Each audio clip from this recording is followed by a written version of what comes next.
Hello students, today we will continue to study the afterburner part.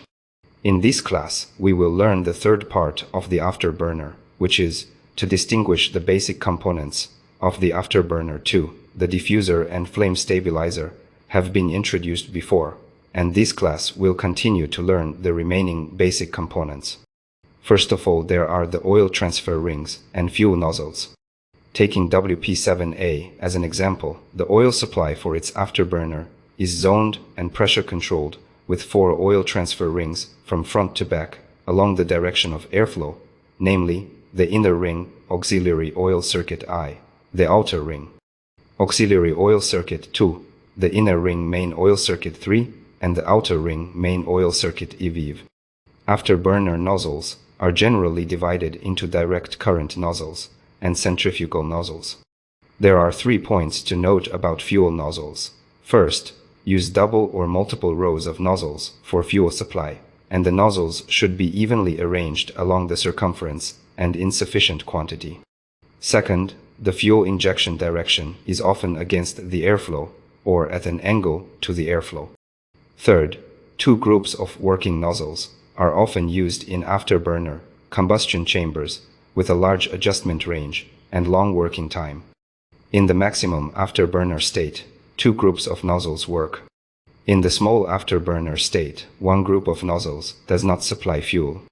Then comes the shell. The front end of the afterburner is connected to the diffuser outer shell, and the rear end is connected to the tail nozzle.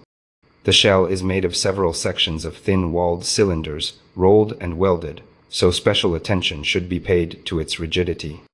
The temperature of the afterburner combustion gas is very high, so the cooling and insulation of the afterburner combustion chamber shell is very important.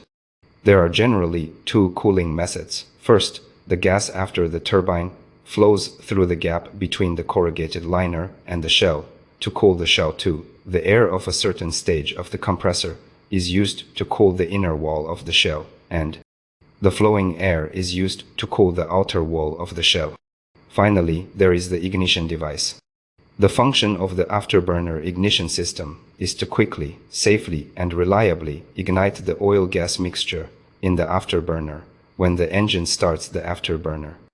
There are generally 3 ignition methods. First, electric nozzle ignition, also known as the pre-combustion chamber ignition system. 2. Catalytic ignition, also known as the catalytic igniter. 3. Hot jet ignition, also known as the flame tongue ignition system. The working process of the electric nozzle ignition is carburetor mixture. The cone inside the pre-combustion chamber head forms a vortex.